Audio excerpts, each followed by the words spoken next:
GA Flashback Friday! I hope you all are having a fantastic start to your weekend. I know I am having a fantastic afternoon for multiple reasons, but I will only name the obvious two. I am once again in a brand new hoodie thanks to my American Eagle clearance rack addiction that I seem to find myself feeding every single time I step foot into the mall. I could have bought like 6 of them today, but I was good and only bought one, and this was the winner. It's super, super soft and it smells super good. Ah, that new hoodie smell. But the other reason and more obvious reason why I'm super, super excited for today is my brand new haircut. I am not gonna lie. I had a mini panic attack because I have not had my hair this short for a very long, long time. It's actually usually quite a bit longer than what you're even used to seeing, but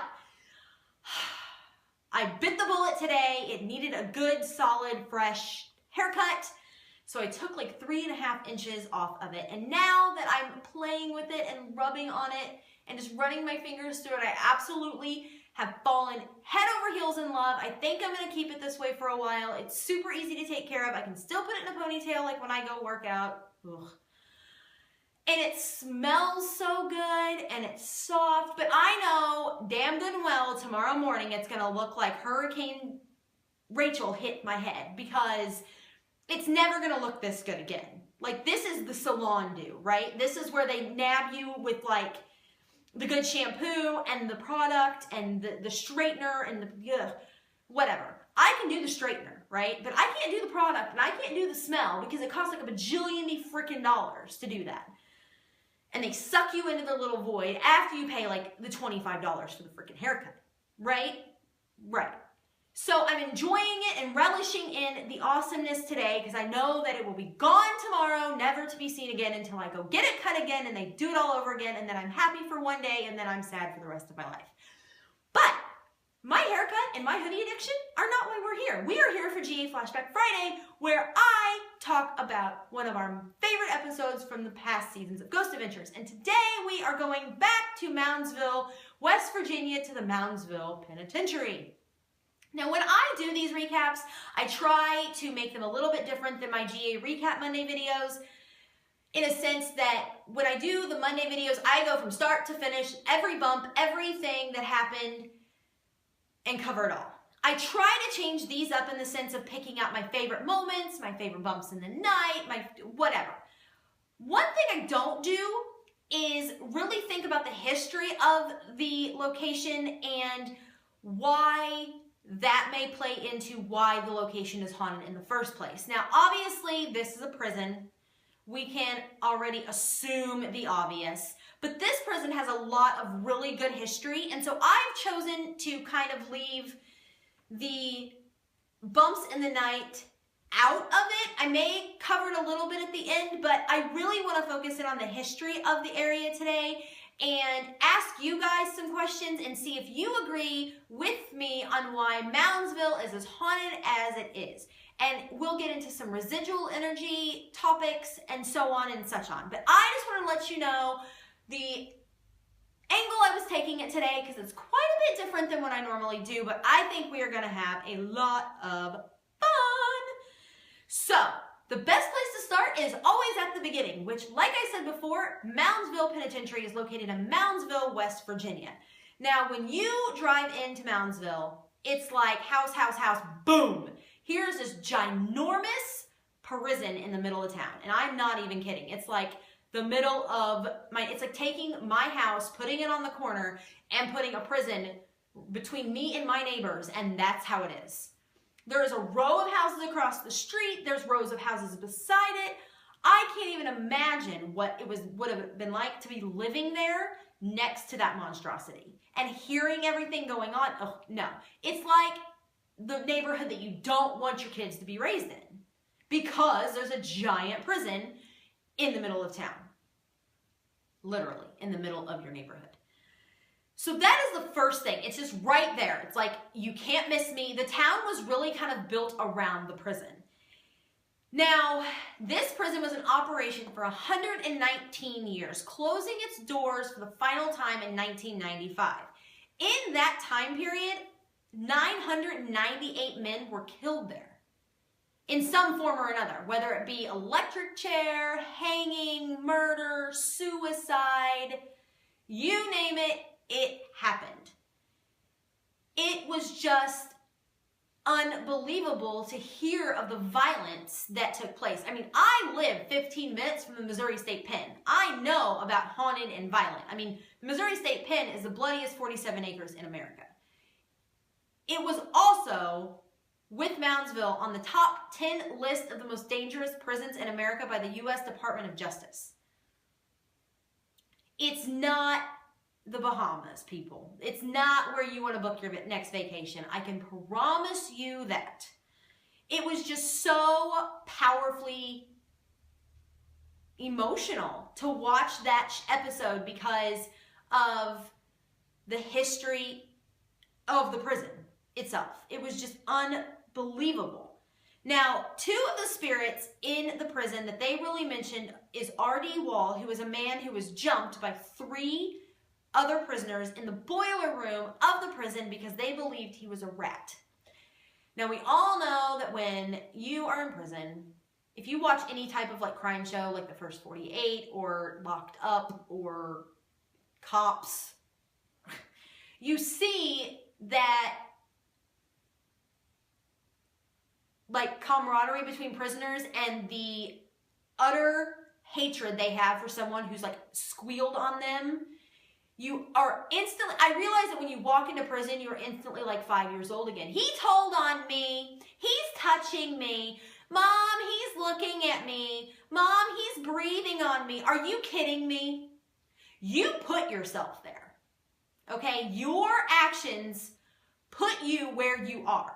So now you're going to deal with the touching and the breathing and the looking at because you made that choice. So prison is like being put back with your parents. You have to deal with your siblings, which is your fellow inmates, poking on you and looking at you and licking you and biting you and breathing on you because you made the conscious decision to go to prison. All I've got to say. So when someone tattletales on you, go tell your mommy. Don't go murder them.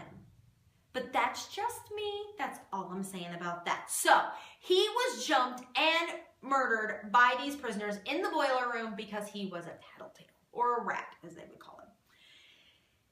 The other prisoner that they have seen, or the other spirit that they have seen, is a shadow man that's actually been caught on camera. And this picture was like on the show, and it was a full-on apparition in the doorway of a man or a something. And I'm not gonna lie, I was like, oh hell no.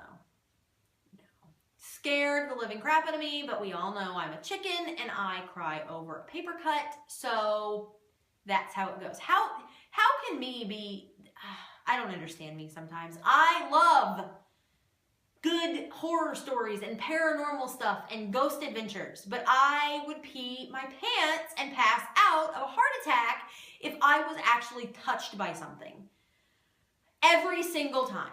Like it would, and I would go back for more.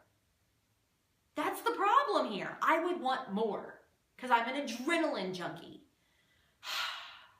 Anyway, ADD, moving on. Now, like any good documentary filmmaker, you go around town and find people who are familiar with the area, familiar with the prison. And this was another piece of information that I really found interesting about this place is almost everybody in that town that they interviewed had had some sort of experience at that prison. Now, I'm sure it's open to the public for tours and such, and Halloween, I'm sure it's a big hit. But to find that many people interested in the paranormal is pretty unbelievable, and people who've had like legit experiences, and the experiences were all the same. Now, all the interviews were going really well, and Zach was getting some really good information, and he went to this one man's house, which is not a funny moment by any means, because this man was like 80-something years old. And when Zach came to the door, he opened the door and literally like stiff boarded it, like fell backwards onto the ground. And I was like, ah! But once I knew the man was okay, I giggled within myself a little bit, not because the man fell over, but because if that was me and Zach was at the door, I would do the exact same thing. Only I wouldn't get back up. I would be dead from a fangirl moment gone wrong. Just saying. But I just thought it was like one of those moments in the show where I was like, that would totally be me. I would totally do it. I'd completely fall over, dead of a heart attack. That would be it. That would be the end of me. And then I wouldn't be making these videos, which we would all be sad for. I would be sad. I'd have to come back as a spirit and make these videos every week for you guys. So if I fall over dead, you know it was because of Zach Bagans, and now you can blame him for not getting your weekly dose of me. Anyway, moving on. The tour, like the interview process takes a dramatic like left turn when this guy drives up the road. He's like, hey, what are you filming? And he's like a big guy. He's got this long mustache and he looks like he's ready to like throw down, right? I'm thinking, oh my gosh, something is gonna happen. They're gonna get like mauled in the street and we're gonna see it. But no, it was actually the complete opposite. He was just a curious bystander driving by when they seen Zach and all their cameras in their face. And he's like, oh, we're filming, an episode about the prison. He's like, I spent a lot of years in there. And it comes to find out it was a former inmate of the prison who was locked up there from 66 to 83. So he's seen a lot in his time. Long story short, they found out his name is Tom Redbone Richardson. Of course, everybody in prison has a nickname. Hell, I have a nickname and I'm not in prison, but that is beside the point. So Redbone agrees to go into the prison with Zach and Aaron and Nick and kind of take a tour through his eyes. Now, I thought this was one, extremely brave of him, and two, extremely powerful for multiple reasons. Because here's a man who spent so many years behind those walls as a prisoner, seeing it through the eyes of an inmate. Something that they are there to do. They want to connect with the inmates. So this was a smart decision for everybody because you brought in a trigger object without him being a trigger object. Like they didn't say, oh, we're going to use you as a trigger object, but they said, will you do this tour for us? And he agreed. And that's going to entice these spirits to come out of their cells and communicate because they're seeing someone that they may know. Because, oh, they're going to go look, oh, that's Redbone. I know who that is. I was in prison with him. And it only feeds the environment even more. Now, this was one of the most touching and powerful moments of the show. Now, those words, touching and powerful and emotional, typically don't go into an episode of Ghost Adventures unless you're talking about me, like recovering from a panic moment where I've had a panic attack and now I'm overly emotional. But when this man walked into his cell for the first time since 1983 and seen that bunk bed and seen those walls and seen those bars, the emotion that came over him hit me like a ton of brick. I was instantly in tears. I instantly was like in chills. I could not put into words what I was even feeling, much less what he was feeling. Here was a man who was coming to terms with the fact that I'm free. I am living my life. This part of my life is gone. And it was almost like he was finding closure for the time that he'd spent in there, because he was kind of speaking to the guys, but you could tell he was thinking out loud too. He's like, I did a lot of praying in here, boys. I seen a lot of stuff in here. And while he was telling them his story, he was also having a moment. And it was such a powerful, powerful thing. Now, on the flip side of that, prior to that moment, he had taken them into a cage, right? Like a gun cage, where the guards would stand overlooking the dining hall while the inmates were eating. They're not in this thing 5 minutes, right? And he says, oh, well, when I was here during the riot, I seen a man get cooked in a pot of baked beans. And my head literally went, and the words out of my mouth, I'm going to abbreviate, went, WTF? First of all, I realize it's a prison, that you're cooking for like a massive amount of people, right? Like massive amount of people. However, that had to be a big ass pot of baked beans to put a grown ass man into. Just saying. From what he told us, they stuck him in there and just shut the lid and like burned him alive.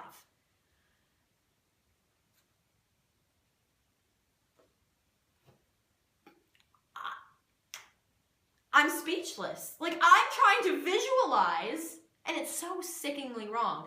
This man being put into a pot of baked beans. All I picture is like a vat, like a big boiler of beans. And this man is being burned alive in them. Now I see why it made the top 10 list of the most dangerous prisons in America.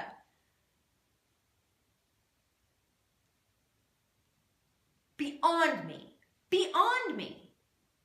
So they went from that moment to the emotional moment to yet another emotional moment that was even more emotional than the first one, which is he went to a cell of a friend, a really good friend that was actually murdered at Moundsville.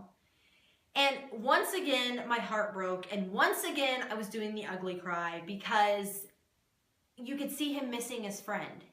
And I firsthand know what it's like to miss a really good friend and have that tug at your heartstrings because all you want is for them to be okay. And all you want is for them to know that you think about them. And all you want is for them to know you love them and you don't know if they can hear you.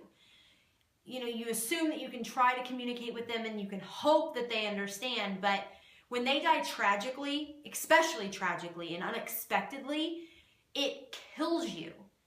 And you could just see that it was killing him to talk about this. But he was doing it for the sake of us understanding what it was really like inside of those concrete walls.